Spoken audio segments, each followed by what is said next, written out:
হিন্দু আছে না নাই? আছে। তাহলে এদেরকে দ্বীনের দাওয়াত কে দিবে? আপনার সাথে সে দৈনিক বিভিন্ন লেনদেন করতেছে, আপনি তার সাথে লেনদেন করতেছেন, সব ধরনের সামাজিকতা মেনটেন করতেছেন। কিরে কৃষ্ণ কেমন আছস? কিরে দাস বউ ভালো আসেনি? ছেলে মেয়ে কয়টা? বাপ মা ভালো আসেনি? ছেলে কোন জায়গায় পড়ালেখা করে? আর্থিক অবস্থা ভালো তো? সমস্যা হলে হিন্দু মুসলমানের কাছে যায়, মুসলমান হিন্দুর কাছে যায়, দাদা আমার 5,000 টাকা লাগবে, আমাকে দাও, আগামী মাসে বেতন পেলে তোমাকে পরিশোধ করে দিব। আছে না নাই? পাশের বাড়ির মুসলিম মাদের কাছে, ওই মুসলিম মায়েরা, মুসলিম বোনেরা আছে না? হ্যাঁ, মুসলিম মা বোনেরা শোনো, তোমরা তো মনে মনে হয়তো রাবিত কি হুজুর নিয়ে এসে আমাদেরকে নিয়ে তো কোনো ওয়াজ করে না, শুধু হিন্দুদেরকে নিয়ে ওয়াজ করে। আরে বোন, এই হিন্দুরা, তোমরা মুসলিম বোন যারা আছো, মুসলিম মা যারা আছো, মোমেনা মুসলিমা যারা আছো, তোমাদের বিরুদ্ধে এই হিন্দু নারীরা, অমুসলিম হিন্দুরা অভিযোগ করবে। কাল কিয়ামতের মাঠে এরা বলবে, আল্লাহ এই মুসলিম নারী আমার প্রতিবেশী ছিল 30 বছর, এই মুসলিম মেয়ে 10 বছর আমার পড়ালেখার সাথী ছিল, স্কুলে একসাথে বসে। আছে না নাই? এই মুসলিম যুবক আমার সাথে 30 বছর এক কোম্পানিতে চাকরি করছে। এই মাওলানা সাহেব, ওনার মসজিদের পাশে আমার পান দোকান ছিল, মসজিদে নামাজ পড়ে বাইর হইয়া আমার থেকে পান খাইতো 5 টাকা পরিশোধ কইরা, কিন্তু কোনোদিন আমাকে এই হুজুর দাওয়াত দেয়নি। কোনোদিন এই মুসলিম মহিলা আমাকে দাওয়াত দেয় নাই। আমার নিকটতম আত্মীয়, নাম বলবো না, তাদের নিজের ফ্ল্যাট বাসা, ফ্ল্যাট বাড়ি, এই ফ্ল্যাটে তারা থাকে, তাদের সামনের ফ্ল্যাটে হিন্দু থাকে, এক পরিবার।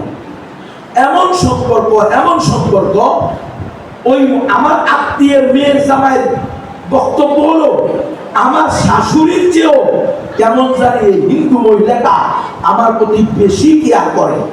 আমি আসলেই খোঁজখবর নেয়, জামাইয়ের রাস্তা দিছে, নিজে চা বানায় নিয়ে আসে, নিজে বিভিন্ন প্রকার ফলমূল নিয়ে আসে, তাদের রান্না করা কিছু ভাবে না তো ফলমূল নিয়ে আসে, প্যাকেট করা বিস্কুট নিয়ে আসে, জুস নিয়ে আসে। মানে জামাইকে কি খাওয়াবে, মেয়েকে কি খাওয়াবে? অর্থাৎ এত বন্ধুত্ব হয়ে গেছে পারিবারিকভাবে, বান্ধবীর মেয়েকে নিজের মেয়ের মতো, বান্ধবীর মেয়ের জামাইকে নিজের মেয়ের জামাইয়ের মতো প্রায়োরিটি দিচ্ছে। কথা বুঝতেছেন? আমি আমার আত্মীয়কে জিজ্ঞেস করলাম, পুরুষ এবং মহিলা দুজনকে, আপনারা কি কোনোদিন এদেরকে দাওয়াত দিয়েছেন? হয় না, কোনোদিন দিনে। কেন দেন নাই? এই যে লোকগুলো আপনাদের সাথে এত সুসম্পর্ক, এই মহিলা যদি কাল কিয়ামতের মাঠে বলে, আল্লাহ এই মুসলিম মহিলা আমার প্রতিবেশী ছিল, আমি তার প্রতিবেশী ছিলাম, আমি তাকে আমার আপন বোনের মতো জানতাম, আমার আকীদা ছিল, আমার বিশ্বাস ছিল সকল ধর্ম সঠিক, প্রত্যেকে নিজ ধর্ম পালন করে স্বর্গে যাবে, আর এই মুসলিমার আকীদা ছিল, বিশ্বাস ছিল একমাত্র সঠিক ধর্ম ইসলাম, মুসলমান ছাড়া আর কেউ জান্নাতে যাবে না। কি আপনাদের মধ্যে এই আকীদা আছে না? গণতন্ত্র খেয়ে ফেলছে, আকীদা তো এখন গণতন্ত্র খেয়ে ফেলছে, গণতন্ত্রতে খাইছে, এটা বুঝেননি, বুঝেন না? দুর্গা পূজারে শুভেচ্ছা জানাইতে বুঝেন না? হ্যাঁ, বিভিন্ন শিরকি অনুষ্ঠানে গিয়ে হাই সোসাইটি, ওলামা, মুসলমানদের মধ্যে এলিট পার্সন, মুসলমানদের মধ্যে এলিট মুসলিম, সমাজের ভিতরে এলিট সোসাইটি, মুসলমানের ভিতরে এলিট মুসলমান, বুঝলি? এলিট মুসলমান দুর্গা পূজা গিয়ে হিন্দুদের উত্তরণী, শিরকের প্রতীক, তাদের ধর্মীয় আইকন, এটাকে মাথায় দিয়ে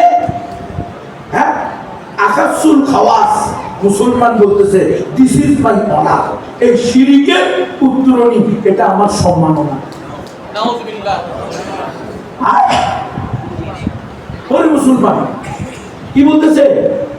আপনাদের দুর্গা পূজায় দীর্ঘ 16 বছর স্বৈরাচারের জুলুমের কারণে নির্বিঘ্নে আসতে পারি নাই, আজকে আপনাদের দুর্গা পূজায় আসতে বলে আমি লম্বা জুব্বাওয়ালা, লম্বা দাড়িওয়ালা, আলহামদুলিল্লাহ, আল্লাহ দরবারে শুকরিয়া দেব।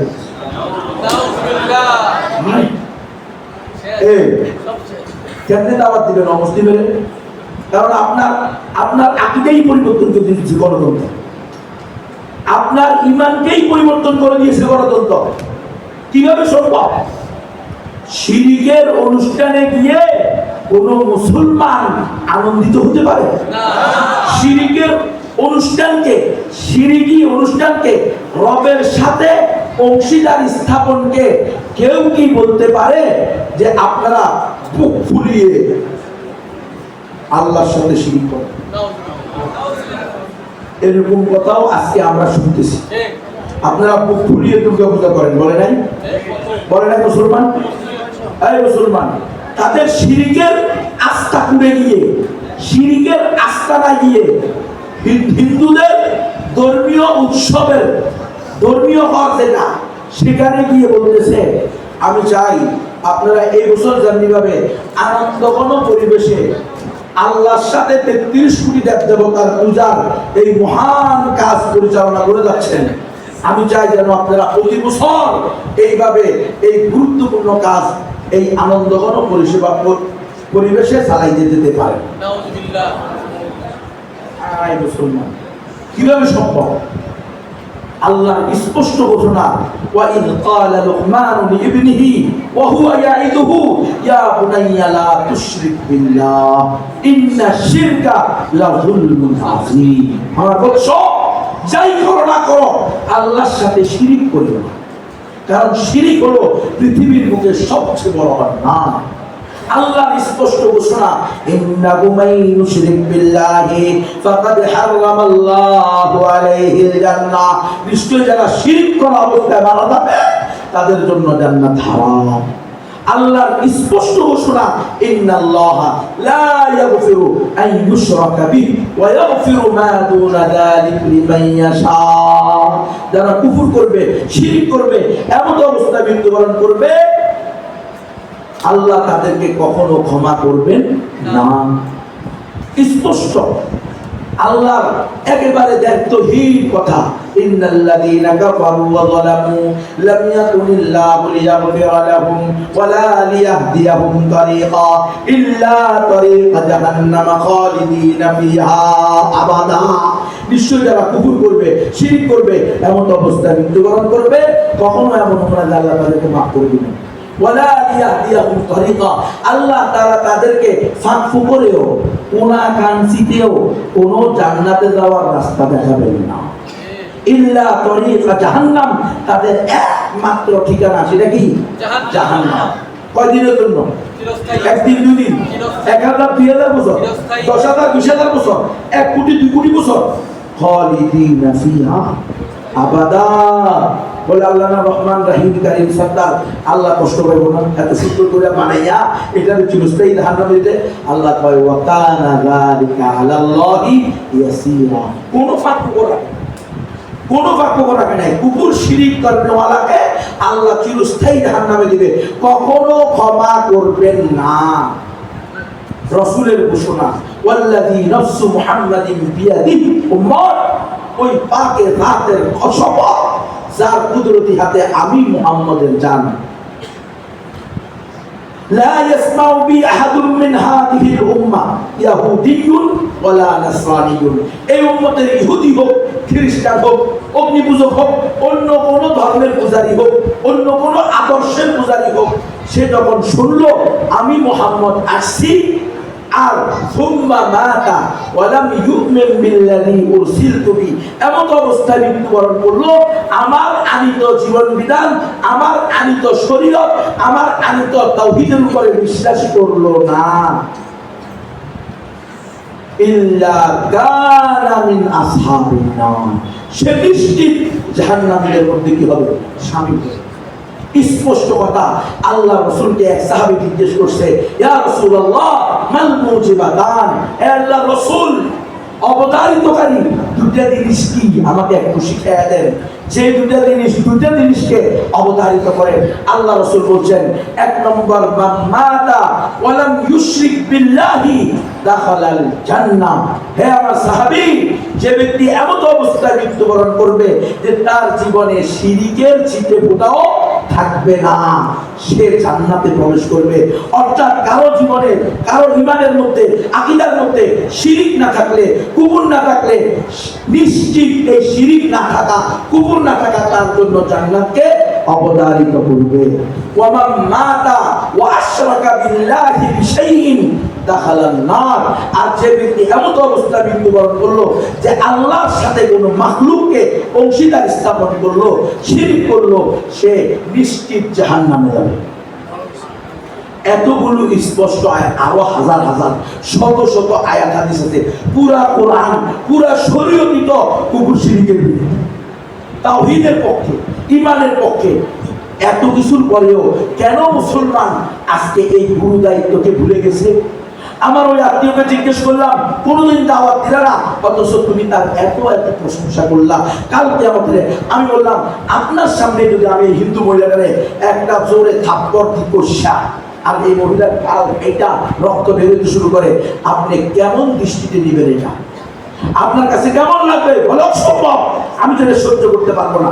কারণ সে তো এত এত ভালো মানুষ, তার প্রতিবেশী হক সে আদায় করে, সে ওয়াদা রক্ষা করে, সে আত্মীয়তার প্রতিবেশীর সম্পর্ক সব ঠিক রাখে, সে মানুষ বিপদে পড়লে বিপদগ্রস্ত মানুষের পাশে দাঁড়ায়। তো আমি বললাম, এত কিছুর পরেও সে ঈমান না আনলে চিরস্থায়ী জাহান্নামে যাবে।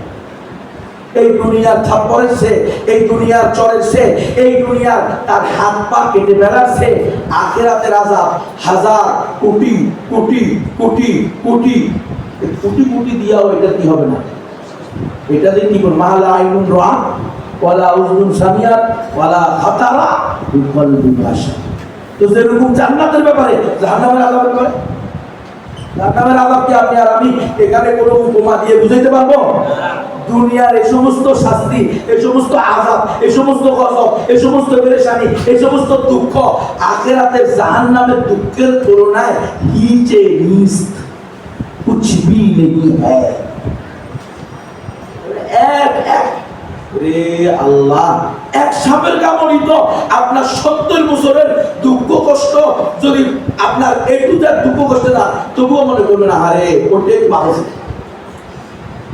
সারা দিন কি দুঃখ ছিল, ওটাই ছিল ভালো ছিল। এক সাপের কামড় এটা তো আপনি সহ্য করতে পারবেন, এমন ভয়ঙ্কর জাহান্নামের আযাব। তাহলে সেখান থেকে তাকে বাঁচানো আপনার কি ফিকির হয়েছে? কোনো ফিকির হয় নাই। কেন? অমুসলিমকে যদি আমরা ইসলামের দাওয়াত না দিই, অমুসলিমরাও যদি আমাদের কাছে ইসলামের দাওয়াত না পায়, কাল কিয়ামতের মাঠে এরা আল্লাহর কাছে অভিযোগ করবে, মা জাআনা মিন বাশীরিন ওয়ালা নাযীর। আল্লাহ, আপনি আমাদেরকে জাহান্নামে দিচ্ছেন, অথচ আপনি বলছেন ওয়া মা কুননা মুআযিবিনা হাত্তা নাবাসা রাসূলা, নবী রাসূল পাঠানো ছাড়া আমি কাউকে শাস্তি দিব না। অথচ মুহাম্মদ সাল্লাল্লাহু আলাইহি ওয়াসাল্লাম দুনিয়া থেকে চলে যাওয়া 1455 বছর পরে আমরা বাংলাদেশের জেলার নাম কি? মানিকগঞ্জ জেলা সদরের অমুক মাদ্রাসার পাশে আল আমিন আরাবিয়া, আল আমান, বাইতুল আমান আল আরাবিয়া মাদ্রাসার পাশে, মসজিদের পাশে আমরা জন্মগ্রহণ করছি। তখন আমাদের কাছে কোনো নবী রাসূল জীবিত অবস্থায় আসে নাই, নবী রাসূলের প্রতিনিধিও আসে নাই। বিশ্বাস না হলে এই হুজুর জিজ্ঞেস করেন, আমার বাড়ির পাশ দিয়ে নিয়মিত দেখো, যদি এই হুজুর কোনো না কোনো দিন, কখনো না কখনো, কোনো না কোনো ভাবে ওই অমুসলিমকে দাওয়াত না পৌঁছায়, অথবা এই হুজুরের অধীনে, এই হুজুরের এলাকার মহল্লার এই হিন্দুর সমসাময়িক কোনো মুসলমান তাকে কোনো না কোনো ভাবে ইসলামের দাওয়াত কখনো না কখনো না দিয়ে থাকে, তো বলবে না আল্লাহ আপনি জিজ্ঞেস করেন, এই মৌলানা মুহতামিম সাহেব আমাকে দাওয়াত দেয় নাই, এই খতিব সাহেব আমাদেরকে দাওয়াত দেয় নাই, এই বড় হুজুর, এই প্রধান বক্তা, এই বিশেষ বক্তা, এই তাবলীগের জিম্মাদার, এই হালকা এই জিকিরের জিম্মাদার, এই ব্যবসায়ী, এই চেয়ারম্যান, এই মেম্বার, এই এমপি, এই মন্ত্রী, এরা আমাদেরকে দাওয়াত তো দেয় নাই। এই মন্ত্রী, এমপি, জালেমরা এসে আমাদের বলছে তোমাদের পূজার অনুষ্ঠান দেখে আমি সন্তুষ্ট, আমি গর্ব করছি। এমপি মন্ত্রীর দায়িত্ব ছিল ওই তথাকথিত ইসলামী গণতন্ত্রের দলের অনুসারীরা যারা আজকে মন্দিরে গিয়া সন্তুষ্টি প্রকাশ করতেছেন, যারা আজকে দুর্গা পূজাকে সমর্থন করতেছেন, যারা আজকে ক্রিসমাস পূজাকে সমর্থন করতেছেন, যারা আজকে পূর্ণিমা পূজায় হ্যাঁ আপনি বাণী দিচ্ছেন, শুভেচ্ছা বাণী, শুনে রাখেন আপনাদের বিরুদ্ধে এই হিন্দু বৌদ্ধ খ্রিস্টানরা বলবে আল্লাহ এই জালেম ভোটের ধান্দা করছে, শেয়ারের ধান্দা করছে, এমন অন্ধ হয়েছে আমাকে যে একমাত্র শরীর ধর্ম ইসলামের দাওয়াত দিতে হবে এটা ভুলে গেছে। একমাত্র সঠিক ধর্ম ইসলাম, এই কথা তো বলে নাই। আরো বলছে রোজা আর পূজা দুইটা সমান। বলছে মুসলমান আর হিন্দু মুদ্রার এই ফিটা রয়েছে, আপনাদের পূজা আমাদের রোজা।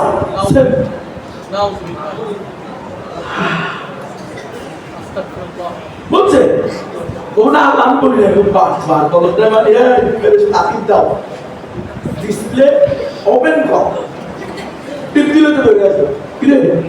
এখনই তো করতে পারে না। আওয়ামী লীগের সময় একরকম বয়ান, বিএনপির সময় আরেক রকম বয়ান, যুবকেরা বাইর করে দুটা পাশাপাশি দিয়ে দিছে, কোনটা সঠিক আমাদেরকে বলে দাও। হুজুর আপনি একবার ক্ষমতায় যে আসে তার পক্ষে কথা কন, আবার ক্ষমতা থেকে চলে গেলে তার বিরুদ্ধে কথা কন, তাহলে দুমুখী ওয়াজ করেন না, দুমুখী বক্তব্য দেন না, এইটা আলামত তো ভালো না। কথা বুঝতেছেন? অমুসলিমরা আটকায় দিবে এই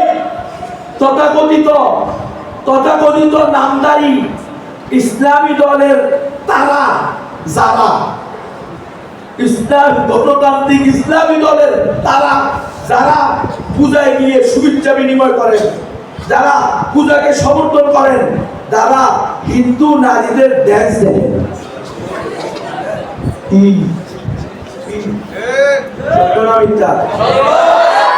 হিন্দু নারীরাও তোমার আমাদের ড্যান্স দেখছে,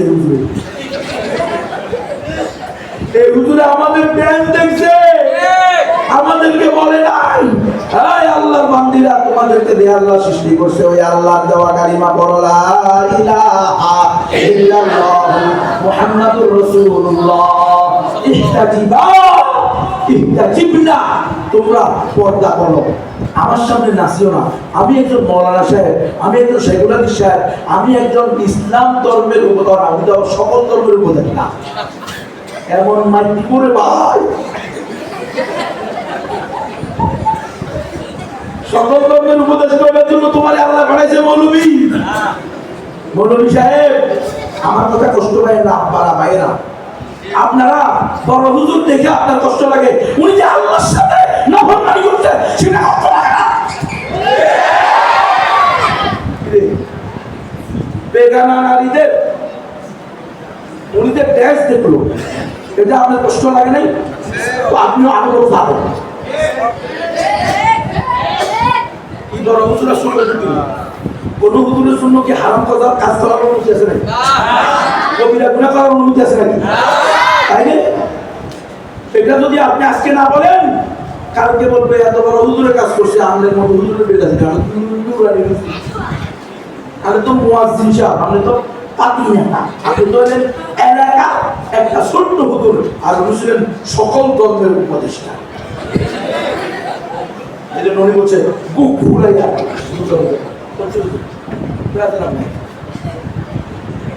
আমার পরিবারের মধ্যে রক্তক্ষরণ হইতেছে রে ভাই। আমি যতদিন পর্যন্ত উনি এটার জন্য তোবা না করতেছে, আপনি খালেদ সাহেব, ওনাকে অবশ্যই তোবা করতে হবে। আল্লাহর কাছে তোবা করবে, এই দেশের 16 কোটি মুসলমানের কাছে ক্ষমা চাইবে। আজ পর্যন্ত আমি এ বয়ান ছাড়ি না। এত বড় দুঃসাহস আপনি পাইনি। 90% মুসলমানের দেশে হিন্দুদের বিশেষ নিজস্ব খুশুসি দুর্গা পূজার অনুষ্ঠান দেখতে গিয়ে আপনি হিন্দু মহিলা এবং পুরুষের নাচ দেখবেন, এই দেশের মুসলমান এই ধরনের ধর্ম উপদেষ্টা দেখতে চায় না। জনকারী কথা বলতে হবে, ওলামায়ে কেরাম মুখ খুলতে হবে, অন্যথায় 5 বছর পরে এটা দলিল হবে আওয়ামী লীগের বিরোধিতা করবেন, বিএনপির বিরোধিতা করবেন, জামাত ইসলামের বিরোধিতা করবেন। ওরা বলবে ও আমাদেরটা বিরোধিতা করেন, নিজেরটা তো করলেন না। কথা সব জায়গায় এক থাকতে হবে। কোরআন হাদিসের বিরুদ্ধে আমার ওস্তাদ গেলে ওস্তাদের বিরুদ্ধে বলতে হবে, বড় হুজুর গেলে বড় হুজুরের বিরুদ্ধে কথা বলতে হবে। কোরআন সুন্নাহর মধ্যে কেউ নয়। ঈমান আর কুফরের ব্যাপারে, শিরক আর তাওহীদের ব্যাপারে কোনো ইত্তেবা আর আনুগত্য চলবে না। আল্লাহ যেটা বলছেন, রাসূল যেটা প্রমাণিত প্রতিষ্ঠিত করেছেন, সেটাই আহলুস সুন্নাহ ওয়াল জামাতের আকীদা। এর বাহিরে যারা চাইবা, যেই দলই হও না কেন, যেই নামে আসো না কেন, আব্বা পশ্চিমাকে ডাকো আর ইন্ডিয়ার ডাকো, আমরা তোমাদেরকে ছেড়ে কথা বলবো না।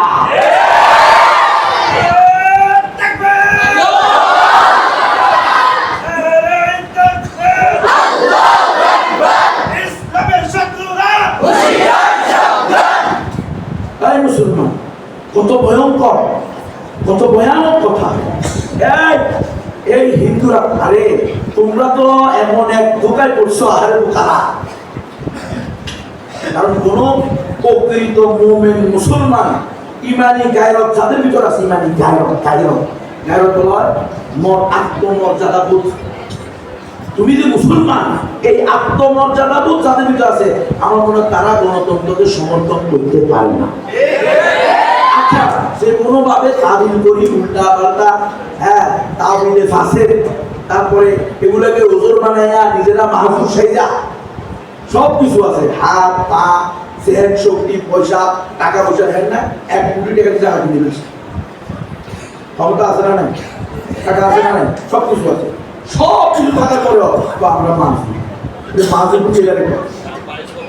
হ্যাঁ মাহফুজ কোনটা, এই জিনিসটাই মানুষ বলে গেছে। আচ্ছা যা কিছু বইয়া তা মনোরঞ্জন বিষয়, কিন্তু শিরিককে সমর্থন করো কোন তাবিজের বলে, শিরিকের পক্ষে কথা বলো কোন দলিল দিয়ে, কিসের আশায়, কিসের নেশায়?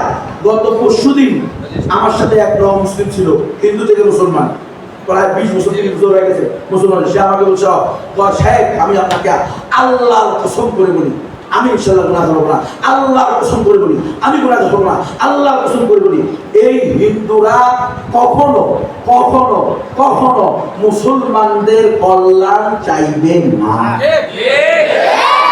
যতই দুর্গা পূজাকে শুভেচ্ছা জানাক, যতই ইসলামী দলের হিন্দু শাখা, বৌদ্ধ শাখা, খ্রিস্টান শাখা, নাস্তিক শাখা বাইর করো, আমি কসম করে বলতে পারি হিন্দুরা পশ্চিমকালেও মুসলমানদেরকে ভোট দিবে না, দিবে না, দিবে না।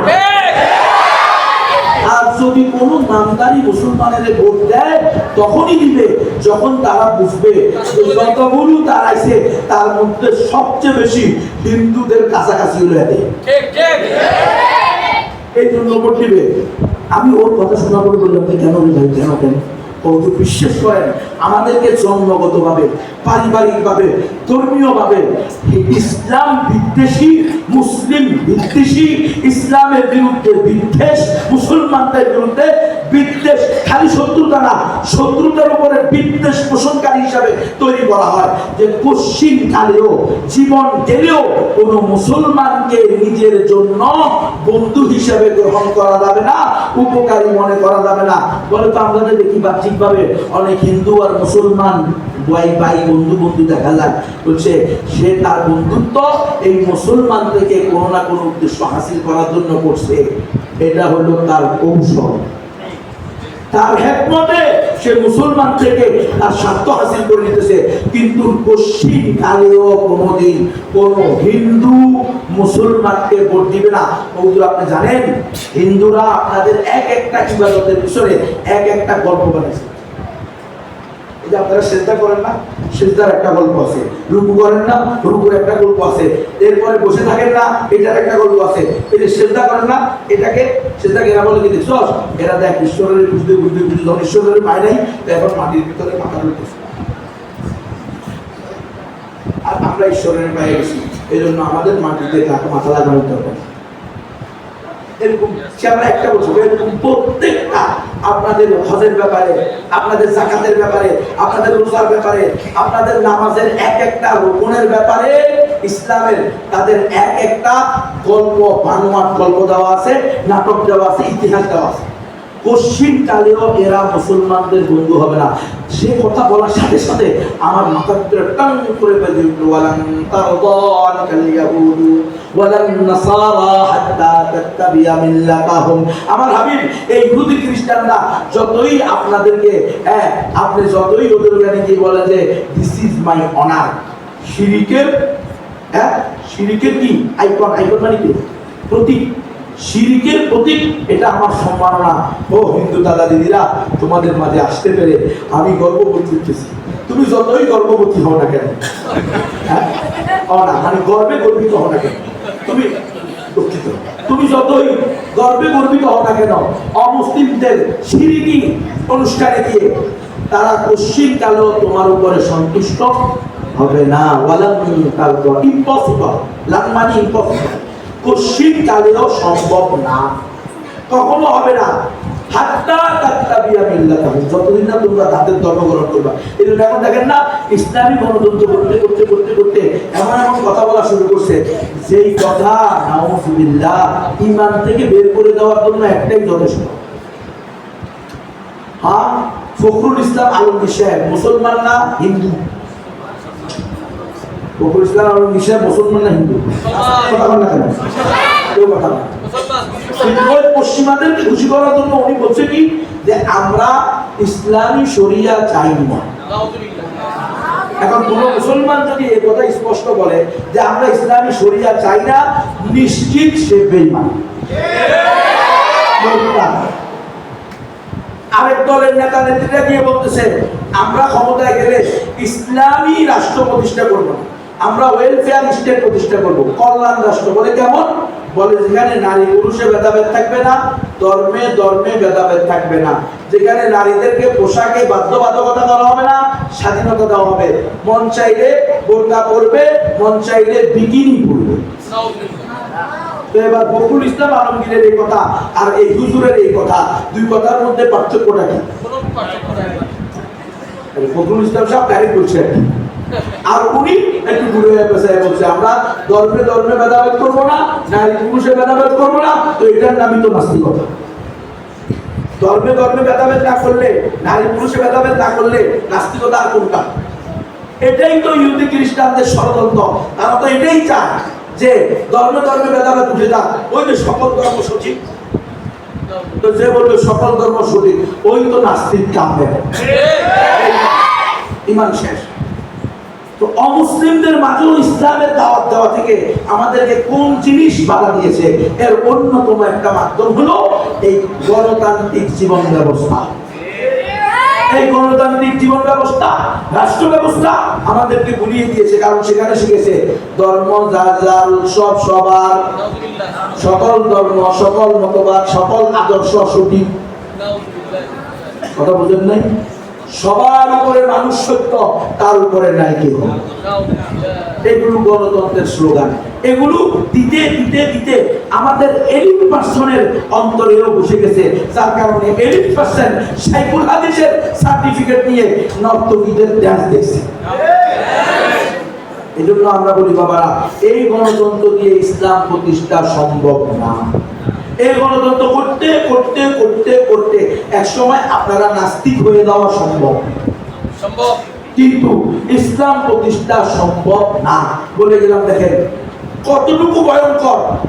এক ইসলামী দলের রাজনৈতিক মিছিলে, বুঝলেন নাই, ইসলামী গণতান্ত্রিক দলের বিক্ষোভ মিছিলে 3 মুসলমান কালিমার পতাকা নিয়ে গেছে। এই 3 মুসলমানকে পুলিশের হাতে তুলে ধরছে, এই 3 জন কালিমার পতাকা নিয়েছে। এরা আমাদের লোক না, এদেরকে নিয়ে যান জেলখানায়। গণতন্ত্র করতে করতে করতে আপনি ইসলাম থেকে বের হয়ে যেতে পারেন, কিন্তু ইসলাম প্রতিষ্ঠা সম্ভব না। এখন কি হচ্ছে? কালিমার পতাকাওয়ালারা আমাদের লোক না, এ কথা কোনোদিন মুসলমান বলতে পারে? কথা বলেন না কেন? কোন মুসলমান কি বলতে পারে যে কালিমার পতাকা নিয়ে যে আসছে তার সাথে আমার কোনো সম্পর্ক নাই? অথচ কালিমার পতাকা রাসূলের পতাকা, কালিমার পতাকা ইসলামের পতাকা, কালিমার পতাকা সকল জিহাদের পতাকা, জিহাদের ময়দানের পতাকা, কালিমার পতাকা 1200 বছরের খেলাফতের পতাকা। আজকে সেই পতাকাকে বলা হইতেছে এমন কোন পতাকা নিয়ে আমরা মাস পর গাজায় আসবো না, যেটার কারণে বহির্বিশ্বের কাছে আমাদের ভাবমূর্তি নষ্ট হয়। বহির্বিশ্ব মানে হলো পশ্চিমা আব্বারা, সেই আব্বারা তাদের কি জানি বলে এটাকে। আমি আর রফিক মাদানি ঘেরাও করতে গেছিলাম, কি নাম জানি, আমি আর রফিক মাদানি ঘেরাও করতে গেছিলাম আমেরিকান এম্বাসি। আমাদেরকে নিয়ে সারা দেশ থেকে টল করা হয়েছে, অনেকে, সবাই না টল করছে। দুই জজবানি এরা গেছে কি অতি আবেগী, গেছে হলো আমেরিকান দূতাবাস কি করার জন্য, ঘেরাও করার জন্য। দেখেন এদিক দিয়ে আমাদেরকে টল করলো। আচ্ছা বলেন তো, এই গাজার উপরে 60,000 মানুষকে গণহত্যা করার অস্ত্র এবং অর্থ দিছে কারা? আমেরিকা। তাহলে তুমি মাস পর গাজা করতেছ, তুমি সারা বাংলাদেশে বিক্ষোভ করতেছ, কিন্তু মূল যে সাপের মাথা তার বিরুদ্ধে কথা বলতে রাজি নাই। কারণ মাস পর গাজা হয়েছে কে এইটা তো হইতে পারতো মাস ফর ফিলিস্তিন। এরা কোন জায়গায় ওই যে আমেরিকান দূতাবাসের কাছে, কারণ আমেরিকান দূতাবাস বন্ধ করে দিতে হবে যদি তারা গাজার উপরে নির্বিচারে জুলুম অত্যাচারের সমর্থন বন্ধ না করে। এটা বলে নাই, বরং আমাদের দেশের অতি সুশীল বা কি কয় এটাকে ভুলে গেছি সেলিব্রিটি, অতি বড় বড় সেলিব্রিটিরা স্ট্যাটাস দিছে আমরা মাস পর গাজায় এমন কোনো পতাকা নিয়ে আসবো না যাতে পশ্চিমা আব্বুরা কষ্ট পায়। মানে এইভাবে বলে নেই, বলছে বহির্বিশ্বের কাছে ভাবমূর্তি নষ্ট না হয়। কালিমার পতাকা নিয়ে গেলে যে দেশের কাছে ভাবমূর্তি নষ্ট হবে ওই দেশকে আমরা দেশ হিসেবে স্বীকৃতি দিই না। মুসলমান আফগানিস্তান থেকে তালেবানদের শিক্ষার সাথে শিখ তাদের 2 জন মন্ত্রীর বিরুদ্ধে গ্রেফতারি পরোয়ানা জারি করছে আন্তর্জাতিক আদালত। ওরা বলছে আমরা তো কোনো আন্তর্জাতিক আদালতকে স্বীকৃতি দিই না।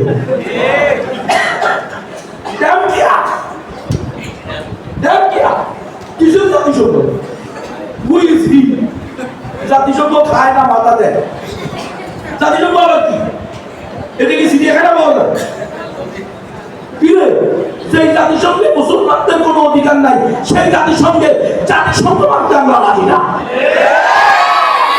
কি করবি বল? এরা হলো গায়রতওয়ালা মুসলমান আর আমরা হলাম বেগায়রতওয়ালা মুসলমান। এরা হলো মুমিন মুসলমান আর আমরা হইলাম মাশাআল্লাহ মুনাফিক মুসলমান। কি কষ্ট লাগে আপনাদের কাছে? কেমনে কষ্ট লাগে? ইসলামের বিরুদ্ধে কথা বললে, ইসলামকে নিচু করলে, ইসলামকে অবজ্ঞা করলে আপনার কষ্ট লাগে না, আর ইসলামের পক্ষে কথা বললে আপনার কষ্ট লাগে। আপনি কেমন মুসলমান? প্রিয় উম্মাহ, অমুসলিমদের মাঝে ইসলামের দাওয়াত এটা আমরা এটাকেও ভুলিয়ে দেওয়া হয়েছে। বিশ্বাস করেন মোহাম্মদপুরে আমি যখন দাওরায় হাদিস করি তখন এক হিন্দু আসছে ভিক্ষা করতে, সাদা কাপড় পরে, মানে তার বাপ মারা গেছে, ভিক্ষা করতে আসছে, ওদের সিস্টেম আছে। আমি এদের ধরে ভিক্ষা দিব, আমি তাকে দাওয়াত দিতেছি। এক তাবলীগের জিম্মাদার মোহাম্মদপুরে এভাবে আমি তারা ধরে কথা বলতেছি না, আমার থেকে এভাবে হাত ছিনিয়ে আমাকে কোয়ার্টার কিলোমিটার দূরে দিয়ে আসছে দিয়া ওই না আমাকে না, ও হিন্দুটাকে আমার থেকে কোয়ার্টার কিলোমিটার আগায় দিয়েছে। আমি জানতাম না, আবার কোয়ার্টার কিলোমিটার পিছিয়ে এসে আমাকে বকা দিতেছে, তুমি করার জায়গা পান না, নিয়ে ফেতনা করার জায়গা পান না। হ্যাঁ, আপনারা বলছেন হিন্দুর দেওয়ার দরকার, তার ধর্ম নিয়ে সে থাকবে, আপনার ধর্ম নিয়ে আমি কেমনে বেরোব? তবলীগের জিম্মাদার তার আকীদা হওয়ার দরকার ছিল আমি মুসলমানকে তো ইসলাম করব সাথে সাথে অমুসলিমকেও ইসলামের দাওয়াত দিব, কিন্তু সেটা তার দিলের ভিতরে নাই। কি কারণ? 2টা কারণ। 1 নম্বর হলো জাহিলিয়াত, ইসলামী জ্ঞান সম্পর্কে ধন্যতা, ইসলামী জ্ঞানের ধন্যতা, অজ্ঞতা, মূর্খতা, গণ্ড মূর্খতা। কিন্তু ভাবলাম হ্যাঁ আমি তো 3 চিল্লা দিয়েছি, হুজুরের থেকে কম বুঝি নাকি? 3 চিল্লা দিয়ে যদি হুজুর থেকে বেশি বুঝতাম তাহলে এই দেশে মুফতির দরকার হতো না।